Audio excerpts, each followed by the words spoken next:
간헐적단식이 국내에서 처음 대중들에게 알려진 것은 10년 전 TV에서 방영한 방송 덕분이었습니다. 이 방송에서는 간헐적단식의 장점을 잘 보여주었지만 문제도 있었습니다. 단식 시간만 지키면 아무거나 먹어도 살이 쉽게 빠진다는 인식을 주었기 때문입니다. 그렇다면 실제로는 과연 어떨까요? 이에 대해 제이슨펑 박사는 이야기합니다. Hands down, the number one mistake is eating too much when you start eating again. So let's think about what fasting is. When you don't eat for a period of time, say you're only eating one meal a day.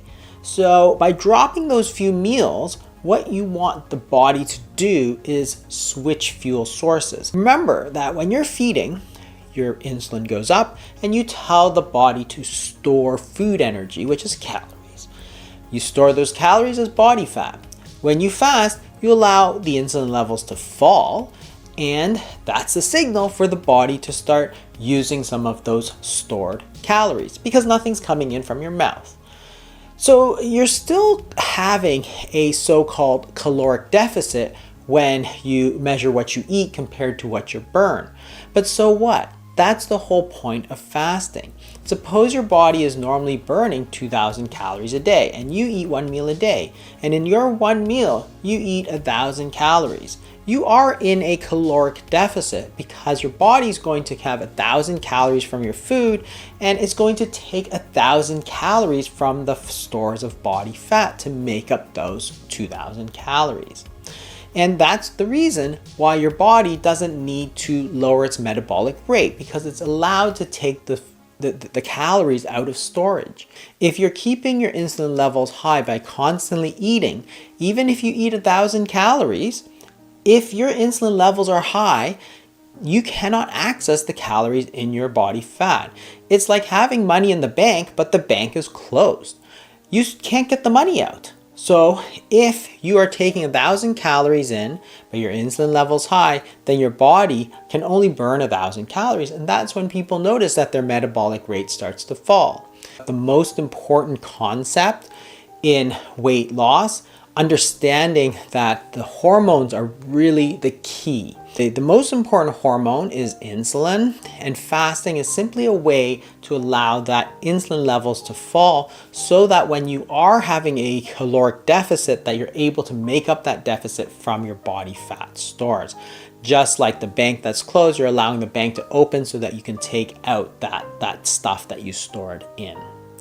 So some people sometimes ask then, hey, well, couldn't you achieve the same result by just cutting a few calories every day and eating 6 times a day? And the answer is no, because if you're constantly eating, then your insulin levels stay high and your body fat simply cannot give up those calories that it has stored away. In physiology, what we say is that insulin inhibits lipolysis, which is just a fancy way of saying that if your insulin levels are very high, you can't burn fat because when the insulin levels are high, that's the signal to store fat, not burn fat. So let's look at some of the studies that have been done over the past 5 years looking at intermittent fasting, and unfortunately they've made some of these same mistakes. That is, when people are eating again on that fast day, they eat too much. So if you eat 2,000 calories in a single meal, and you're fasting the rest of the day, well, if you're burning 2,000 calories, you're still not going to have any type of weight loss because you're storing 2,000 calories in that one meal. The rest of the time, you just release it for the rest of your body. So practically, when you want to fast, what you want to do is tell people to eat, for example, one meal a day. Then on that meal that they're eating, try and eat as normally as possible. You have to reframe your mind and say, look, when you skipped breakfast, when you skipped lunch, you want to take that meal out of your body fat, and therefore your dinner meal is going to be as normal as possible. Yes, you may eat a little bit more, but you shouldn't be eating all of the calories that you would normally eat a day. You shouldn't be eating the equivalent of your 3 meals plus snacks all in one sitting because that's not going to let you lose weight.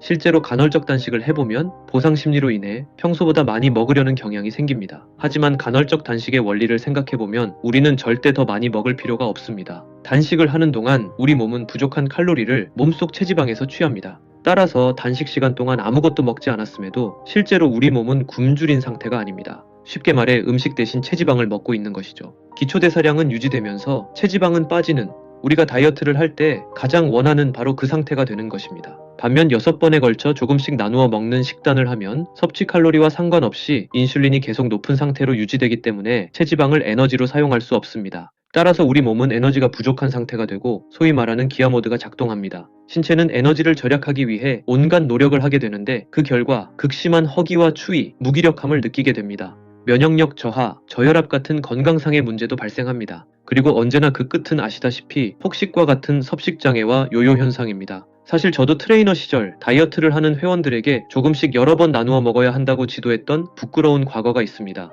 10년도 더 지난 일이지만 그때는 그것이 당연한 상식이었고 대부분의 트레이너도 그렇게 알고 있었습니다. So let's look at some of the studies. In 2017, there was a study published in JAMA Internal Medicine, which was a randomized controlled trial. And it looked at two groups of people and randomly assigned them to either fasting or it was assigned to continuous calorie restriction. So the fasting group had a fast day where they were only eating 25% of their calories. And then on their other day, they were going to make up by eating 125% of their normal calories. The other group used daily calorie restriction, which was 75% of normal. So they were eating about 1,500 calories every single day. So the two groups were really matched for calories, but one was taking it sort of all in one day and then trying to overeat the next day. And you can see the mistake here because your fasting is really a time that you're supposed to be allowing your body to eat its own body fat.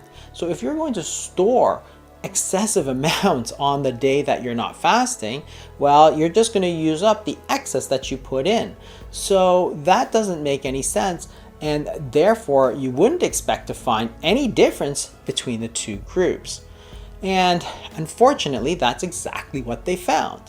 But the conclusion they came to was that the alternate day fasting diet was not superior to the daily calorie restriction diet with regard to adherence, weight loss, or weight maintenance. And the problem is that the way they did the fasting in this study was not the way that you would fast in a weight loss clinic. In a clinical setting, I would never tell somebody to, deliberately eat more than you really want to eat on the days that you're not fasting.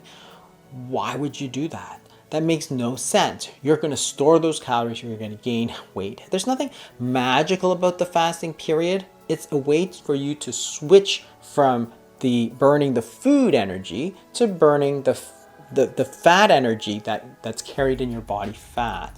So you do have to allow your body to eat the meal from its body fat.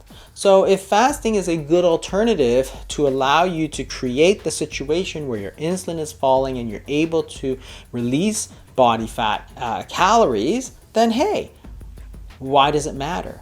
The key is to understand that you have to eat normally when you do resume eating and not try to overeat. And they made much the same mistake in this more recent study, which was just published, also in JAMA Internal Medicine. And it also was a randomized controlled trial of 141 participants.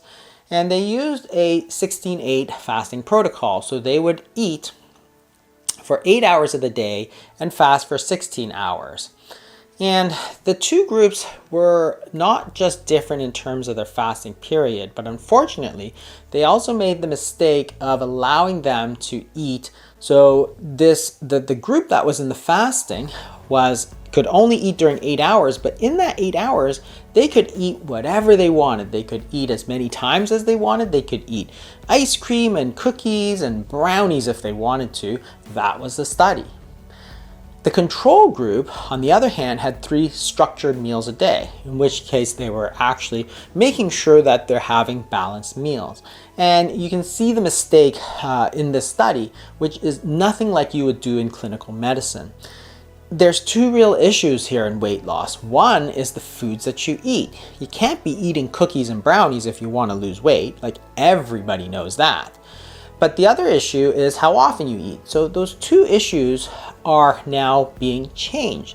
So the fasting group, yes, they're doing a bit better in that they're not eating all the time, but they're doing worse in that they're allowed to eat whatever they want.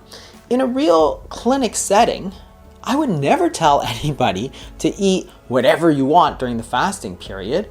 You're not going to lose the weight that way. Even if you're going to eat for 8 hours of the day, you still got to stick to foods that are healthy, that are unprocessed. 이 연구는 간헐적 단식이 효과가 없다는 것을 증명하려고 노력하는 것 같습니다. 또한 결국 칼로리를 줄이는 것이 답이라고 생각하게끔 하기도 하고요. 하지만 우리 몸이 그렇게 간단한 원리로 작동한다면 이 세상에 다이어트가 필요한 사람들은 진작에 없어졌을 거예요. 이 연구의 문제점에 대해 제이슨펑 박사의 해설을 더 들어보겠습니다. So what they did was they mixed these 2 problems. They're sort of like 2 levers that you can pull. You can pull the what to eat lever, which is if you eat healthier foods, you can lose weight. And there's a lever of how often you eat. That is, if you eat less often, you're also going to lose weight. So they pulled the lever in terms of the fasting. They fasted more, but then they pushed it up, the lever that allowed people to eat whatever. So again, if one is up and one is down, well, in the end, you're not going to lose weight. So unfortunately, that's the problem with this study. And once again, if you're just to look at the structure of the study, you would also say, well, I don't think you're going to lose weight. If it was me, somebody asked me, hey, can I eat 8 hours a day but eat whatever I want in those 8 hours? I'd say, no, you're not going to lose weight that way. You have to not only watch what you're eating, but also how much, how often, and how much, and what it is that you're eating. Those are all important factors. The bottom line is this. When you're fasting, the number 1 mistake is to think that the fasting allows you to overeat in that time, either too many calories, or it allows you to eat whatever you want in the period of time that you're not fasting. Those are not going to allow you to lose weight. You still have to watch the foods that you're eating and how much you're eating. 저는 여기서 또 한 가지 짚고 넘어가고 싶은 것이 있습니다. 바로 실생활에 적용했을 때의 지속 가능성입니다. 강한 절제와 의지력을 요구하는 저칼로리 다이어트에 비해 간헐적 단식은 유연하게 식단을 변경해도 됩니다. 늘 일관적이지 않아도 된다는 점은 지속하는 데 있어 부담감과 스트레스를 크게 줄여줍니다. 살다 보면 명절, 여행, 친구들과의 만남, 연말 모임 등 피할 수 없는 이벤트가 존재하니까요. 저는 이 부분이 간헐적 단식의 가장 큰 장점이라고 생각합니다. 장담컨대 간헐적 단식을 공격하는 연구나 전문가들은 끊임없이 생겨날 것입니다. 간헐적 단식이 확산되면 그로 인해 손해를 보는 집단도 생겨나기 때문입니다. 아니면 정말 몰라서 비판하는 사람도 있을 수 있고요. 실제로 의사를 비롯한 많은 전문가들 중에는 본인들이 몇십 년 전 공부했던 낡은 지식을 잣대로 간헐적 단식을 서슴없이 비판하는 걸 쉽게 찾아볼 수 있습니다. 어떤 방법이든 장단이 존재하긴 하지만 저는 간헐적 단식의 효과가 이미 충분히 검증되었다고 생각합니다. 따라서 간헐적 단식에 대해 효과가 있냐 없냐 보다는 실제로 효과가 있도록 자신의 생활 속에 어떻게 잘 녹여내느냐가 더 중요한 문제인 것 같습니다. 이상한 다이어트였습니다.